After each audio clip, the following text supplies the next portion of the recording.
That started. Boom, we're on. So last time we got together, we made it through page 6 of 10. So we're on 7 of 10, plus a few other documents that will be attached to the purchase agreement, which we'll get to in a second. So let's go ahead and jump into this, okay?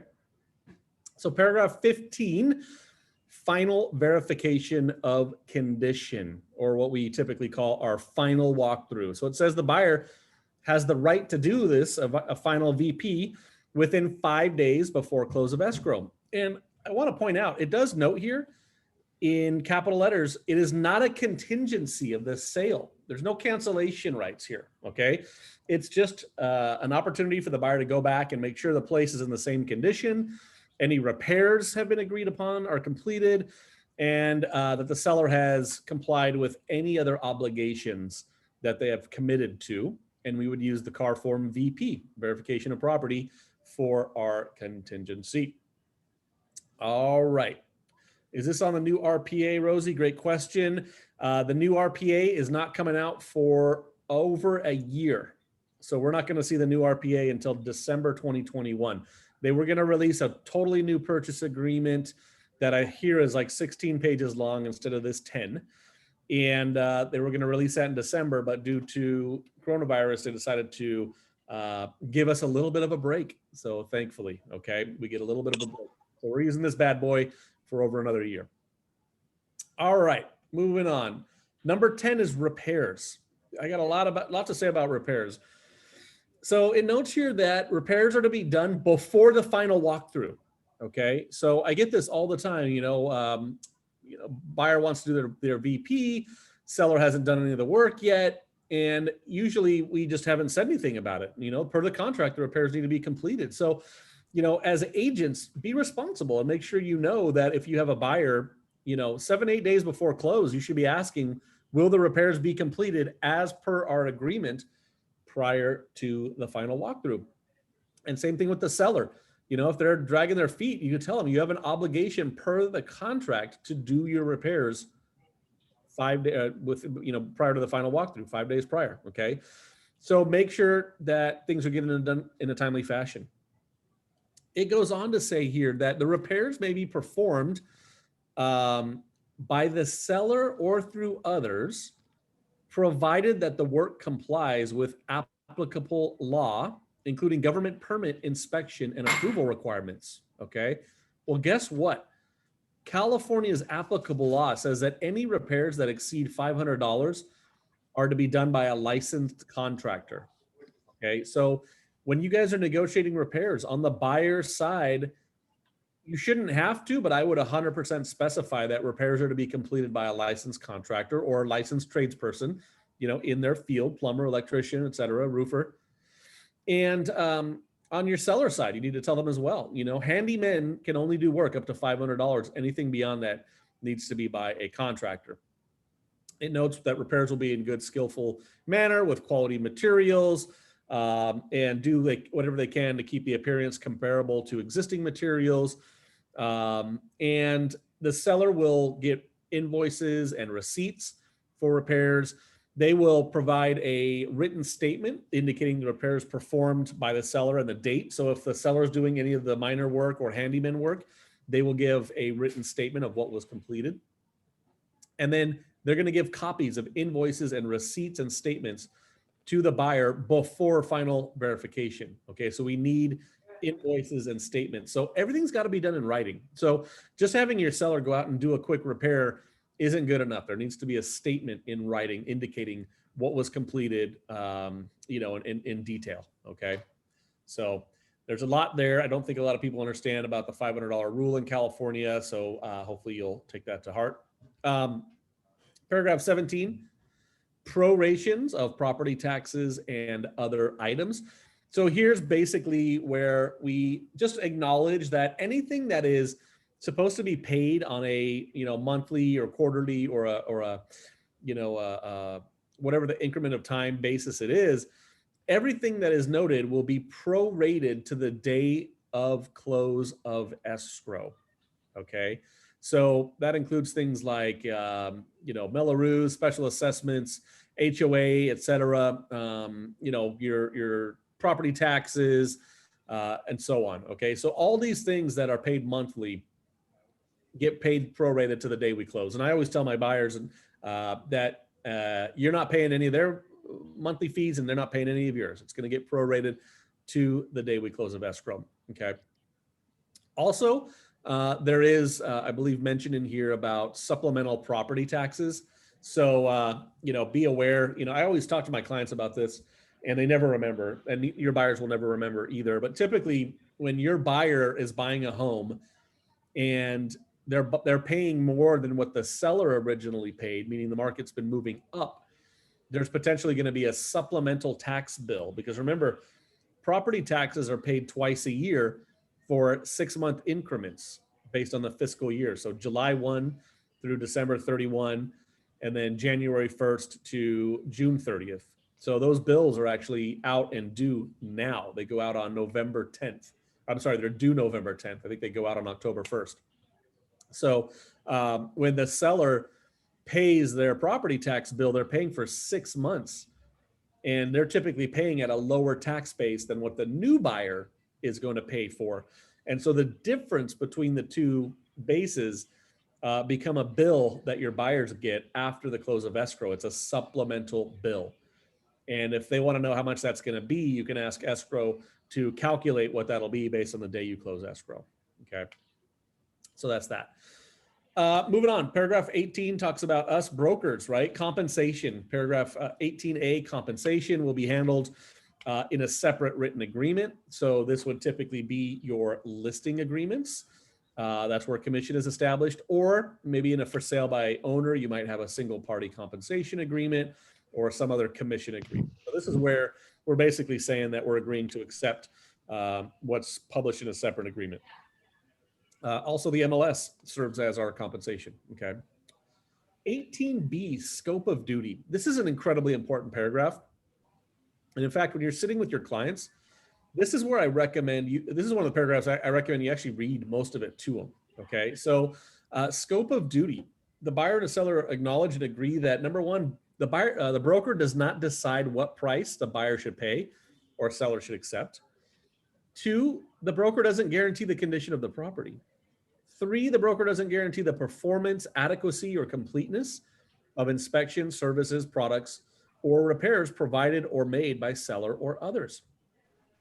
The seller or the broker does not have an obligation to conduct an inspection of common areas or areas off the site of the property.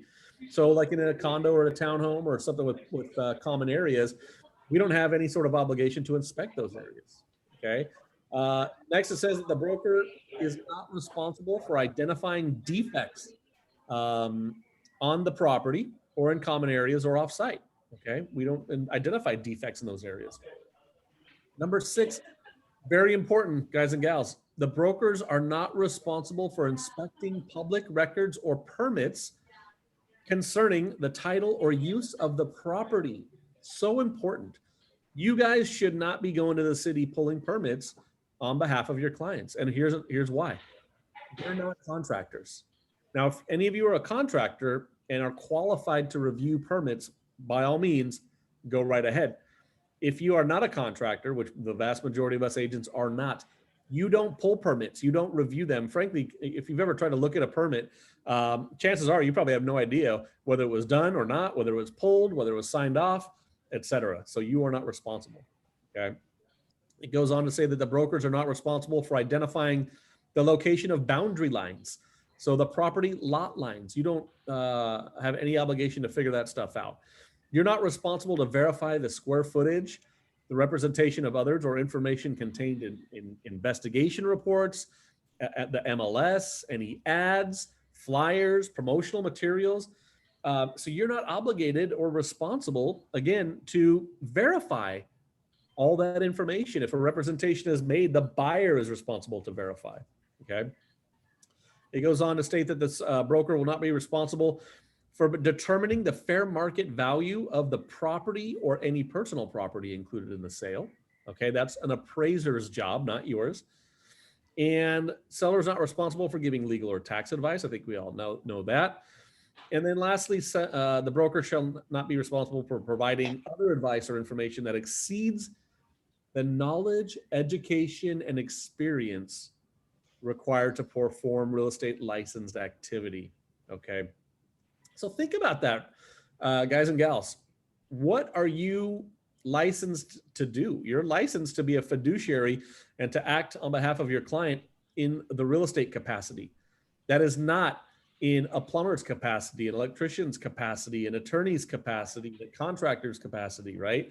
So it's very important that you guys understand the limits of what your obligations are. I see this happen so often.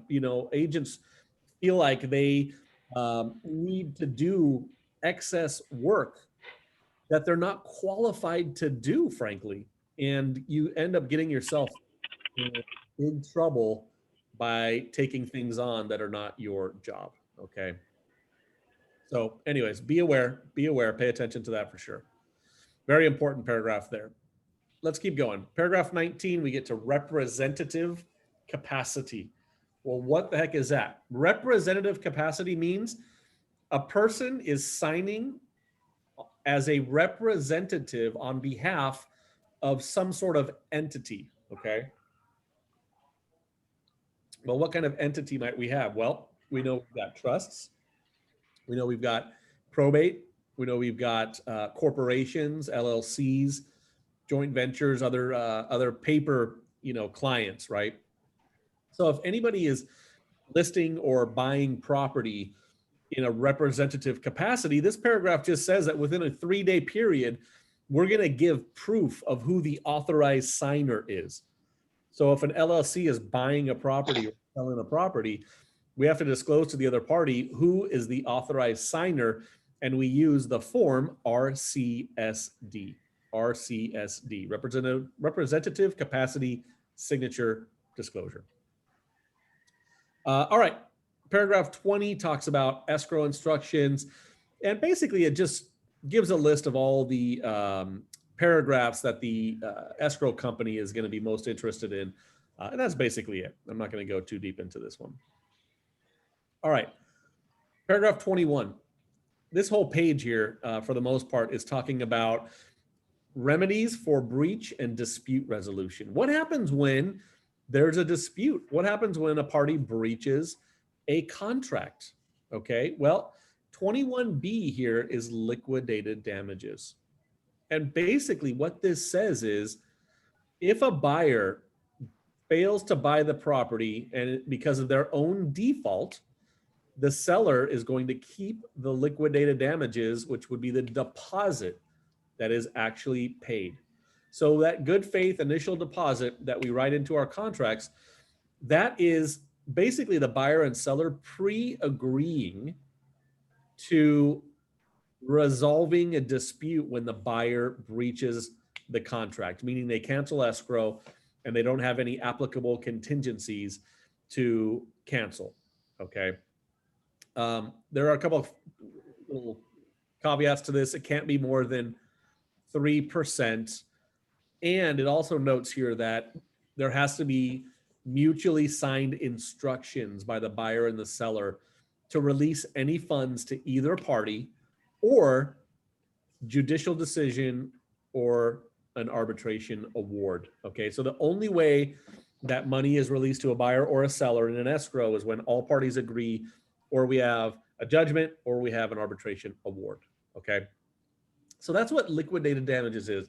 To put it simply, it's the buyer and the seller, again, pre-agreeing to compensation for the seller if the buyer breaches the contract. Okay. You'll notice there are separate initials in here. Okay, so this is another negotiable aspect of the contract. And when you send this contract out for digital signatures, these are optional.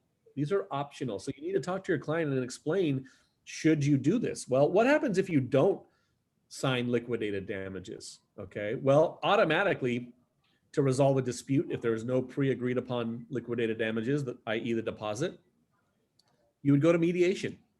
Mediation, 22A here shows mediation, and that's automatically a part of the agreement. That doesn't need to be agreed upon with a separate initial. Mediation is automatically a part of the agreement. Well, what if they can't mediate? A mediation basically means where you have somebody that's sitting with the buyer and seller, basically encouraging them to come up with their own agreement, but they don't make any decisions on behalf of the two parties. Okay. So what if they can't come to an agreement in mediation? Well, the second part of this would be either arbitration, if agreed, or a lawsuit. Okay, a lawsuit, whether it's small claims or an actual full-blown, lawsuit. Okay, so you'll notice here 22B, arbitration of disputes, is another dispute resolution. It also is an optional initial here at the bottom. Okay, you see the main signature or initials for the page, and then arbitration has its own initial section as well. Again, also optional, right?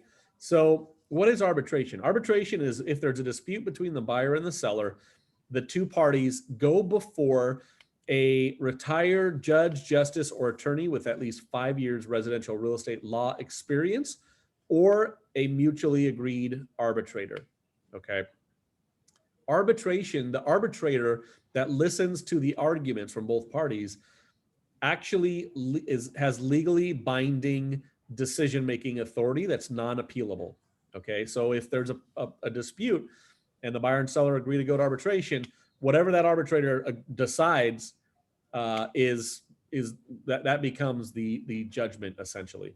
Okay, so if there's a dispute and arbitration is not initialed, then the buyer or seller's recourse would be to settle the matter in some sort of a court of law. If it falls under small claims, that can take precedence over all of these options. Okay, so this is a pretty important page here to understand. I did want to mention, where is that?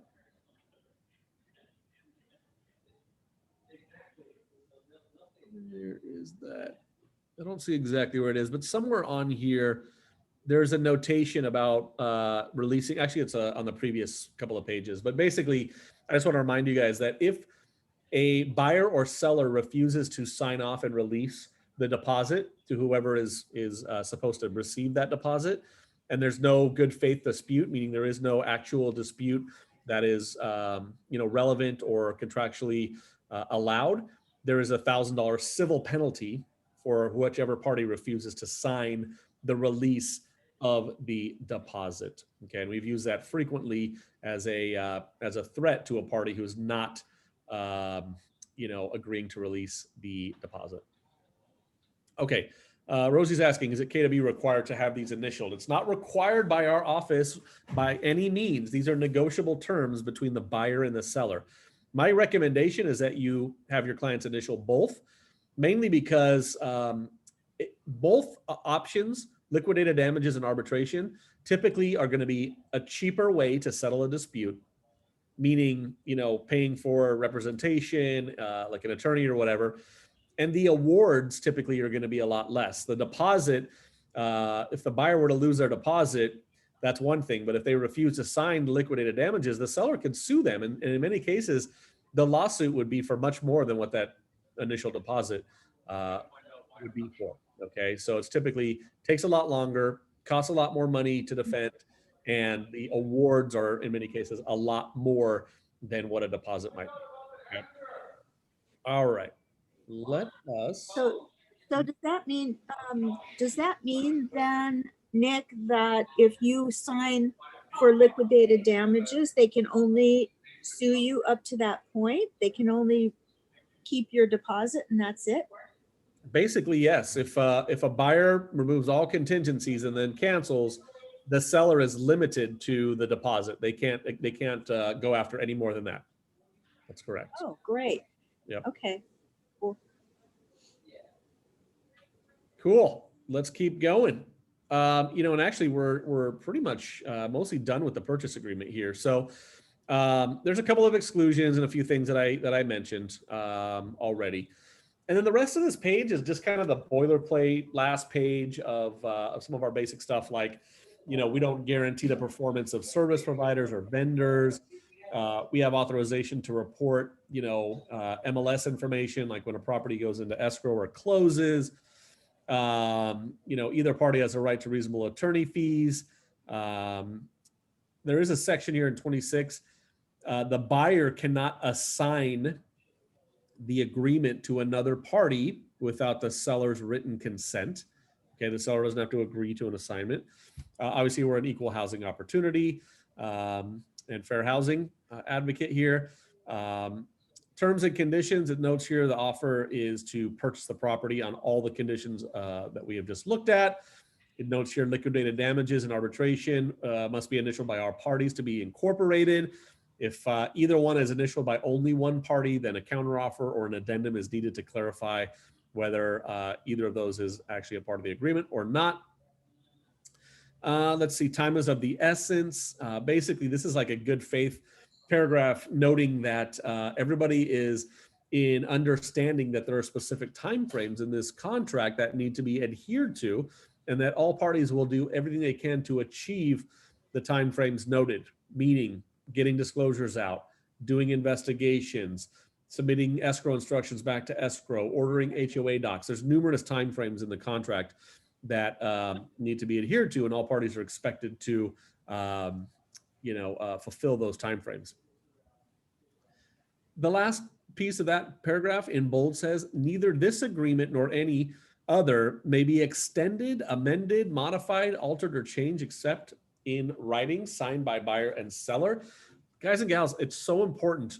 You must extend your timeframes in writing. Which ones? All of them. Never let a deal go by where a time frame expires and you don't alter the contract to reflect the new time frame. So what does that mean? Well, if your buyer is got a certain amount of time for investigation contingencies and you need more time, get it in writing. Don't just let the time go. You need to ask for more time, right? If the buyer and seller can't close escrow on time, get it in writing. Make sure you extend the close of escrow. It's so important. Just today, we had a transaction that we are past the close of escrow time. And the seller is now asking for more time, and the buyer doesn't have anywhere to live, and they're trying to close. And the seller called escrow and said, do not record. They funded the loan, and they held up the recording. And so I said to our agent, I said, well, what's the agreed upon close of escrow? And they said it was last Thursday. We're already beyond it, and you never extended it. So what do you do now? Well, do you give a demand to close? Do you give a notice to perform? That's not going to help the buyer at this point, because all that's going to do is give the buyer a cancellation right. It's not going to force the seller to close necessarily. And you don't have an agreed upon time frame anyway. So always make sure you get everything in writing, whatever it is, contingencies, close of escrow dates, et cetera, et cetera. Okay. Is this applies to the SPRP as well?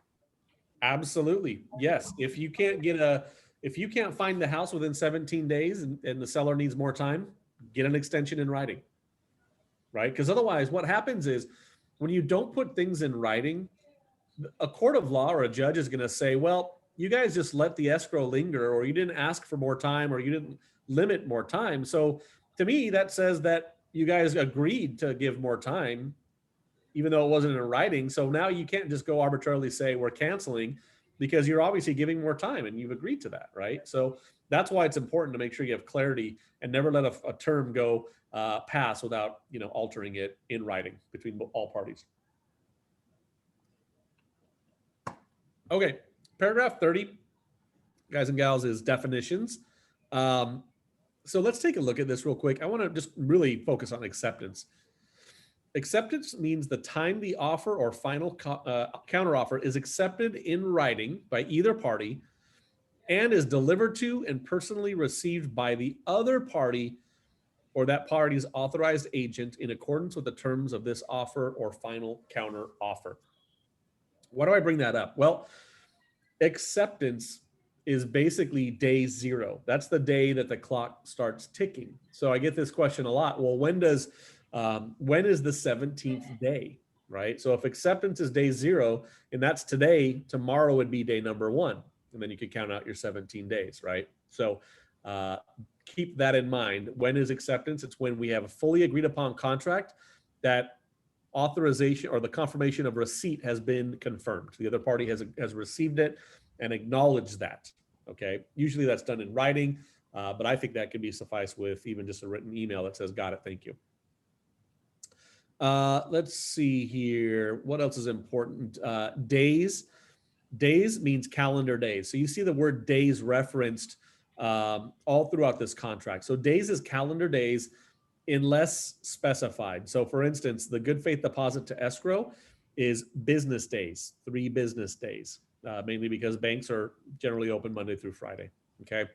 Also days, okay, for performance of any act required by this agreement shall not include a Saturday, Sunday, or holiday and shall instead be the next day. So let's say our close of escrow happens to fall on a Saturday. Well, you can't close on a Saturday, it would fall to the next Monday. Let's say that you've got a notice to buyer to perform. Okay, well, so what does that mean? Does that include Saturdays and Sundays? No, right? So, well, I should say it can't expire. It can't expire on a Saturday or Sunday. So if you give a notice to perform for an inspection or appraisal on a Friday, it can't expire on Sunday. It would then indeed fall over to Monday. Okay. So holidays, Saturdays, and Sundays do not count for something to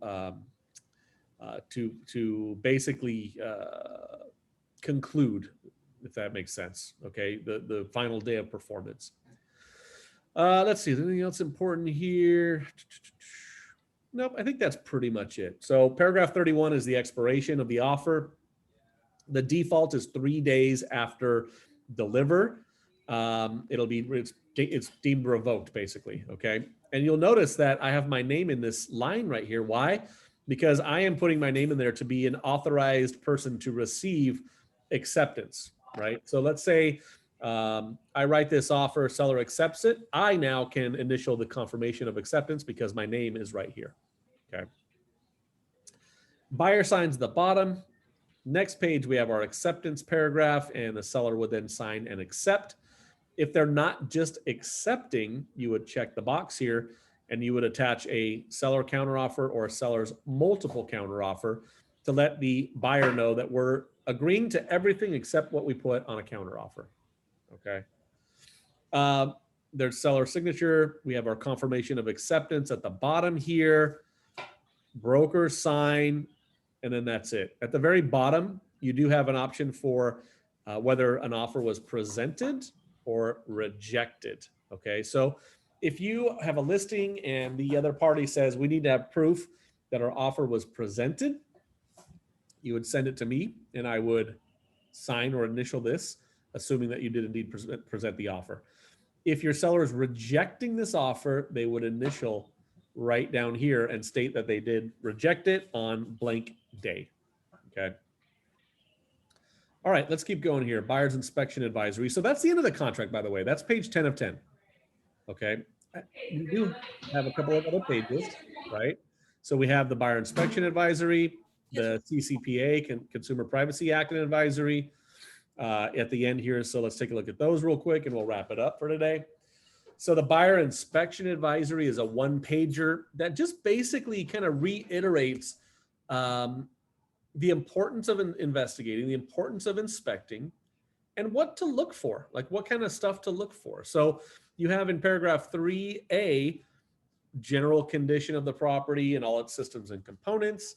We got the square footage, the age of the property, the boundaries, wood destroying pests, termite, and so on, the soil stability, water, utilities, well systems and components, waste disposal, other environmental hazards, earthquakes, flooding, fire, hazard, and other insurance and insurability, because that is a contingency, getting insurance for the property, building permits, zoning, governmental requirements, rental property restrictions, which is a big one. Can we Airbnb the place? Security and safety, neighborhood, area, subdivision conditions, any other personal factors that are important to you. It's just a big paragraph and a 1-pager that says, hey, Mr. Buyer, Mrs. Buyer, if you are concerned about any of these things, we recommend you get an investigation done, okay? And I would tell you this, as the agent representing the buyer, you always want to be encouraging the buyer to get investigations done. So if they say, what do you think about the plumbing? You say, I recommend that you have a plumber come out and investigate the plumbing system. Here's 3 referrals, right? Or if they say, do you think that roof looks okay? Great question. I recommend you get a roofer out here to walk the roof or get a drone up there and decide if you are comfortable with the condition. Here's 3 referrals, right? So anything that they're concerned about, recommend they get a further investigation by an appropriate tradesperson. And ladies and gentlemen, do it in writing. Make sure you're doing this in writing. Always, you want to send an email that says, hey, just to confirm, I told you that I wasn't familiar with plumbing systems and you were concerned about the plumbing system. So I recommend you get a plumber. Here's the 3 referrals. Please advise if you plan to get a plumber out to the property, right? So that's how you do what we call a CYA letter, a cover your assets letter. Make sure that you are not going to get yourself in trouble by not recommending people get further investigations. All right, last page. California Consumer Privacy Act advisory. Okay, so we have this Consumer Privacy Act that basically just talks about people's personal information, right? And it does note that you have the right to opt out of any sort of personal information or things that you want to be held private. And it notes here, a real estate broker is likely to submit personal information to the MLS in order to help find a buyer for the seller's property, right? Whether the home is occupied or not, things like that, okay? And even after the sale is done, the MLS distributes this stuff all throughout the real estate community and to other portals and MLSs. And we have a privacy policy, which basically stems from this advisory right here, okay? And it does say if you have the right to opt out. What does opting out of a Consumer Privacy Act mean? Well, basically it means that you essentially can't submit a listing to the MLS, okay? So if they're really, really concerned, you may not want to put your property in the multiple listing service because it may give personal information out. It may show what direction your home faces.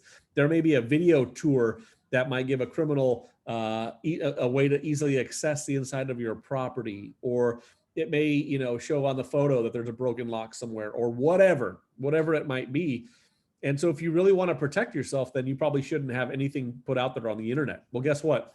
What that also means is we can't market your property to the public, right? Because the only way to limit exposure to the MLS is by signing an exclusion. And if we sign an exclusion, we can only market the property to within our office, only to the agents within your own office, which will limit exposure and probably limit the price. So if you're concerned about privacy, you need to think about, well, what's more important, netting the highest amount or, keeping your privacy, okay? And that's all it is. There's no agreements here. It's just an advisory talking about what consumer privacy actually is and what the act is per the California Civil Code, okay? All right. There also is a legal Q&A from the California Association of Realtors that you can give to your clients if they ask about consumer privacy. So, ladies and gentlemen, we buzzed through that pretty quick. That's what I had for you today. So I'm not going to drag this out anymore. I'm going to, on our next class, start diving deep into all of the disclosures that are required on a contract. And then we will start working our way through all the additional forms that are out there. And there are many. And we'll take a look at all those different ones: contingency removals, notice to performs, demand for release of deposits, the SPRP, the COP. We're going to dig into all that stuff. So coming soon. Check the calendar. We'll meet again in 2 weeks. Does anyone have any questions? I have one last question, Nick. Please. I'm still confused about the final walkthrough. I thought that the final walkthrough for the client was a contingency if stuff was not done. Or good question. If things are not done, right? Yeah. Then the party, the seller, would be in breach of contract. Okay. Right. But not performing on the repairs and things of that nature isn't necessarily a reason to stop the close of escrow. I would threaten that. If it was my buyer, I would say, hey, you haven't done all this work. We're not closing until you do. Or you got to leave money in escrow that, if you don't do it by a certain day and time, or we get that money or something, come up with some other agreement. But ultimately, it doesn't say that If the final walkthrough is not satisfactory, the buyer can elect not to close. It doesn't say that. You still are obligated to close escrow. And if you don't, the buyer would then be in breach. So what would happen is you would close, repairs don't get done, personal property is left on the property or whatever. The only recourse for the buyer at that point is to, essentially seek a legal resolution, which would be small claims, arbitration, or what have you. And you can help. I mean, you can be a conduit to try to get the seller to take action or do the corrections or get their personal property out of there. But at that point, the deal's done, and then it's a dispute between the buyer and seller directly. Wow. Okay. Yep. Any other questions I can answer for any of you guys?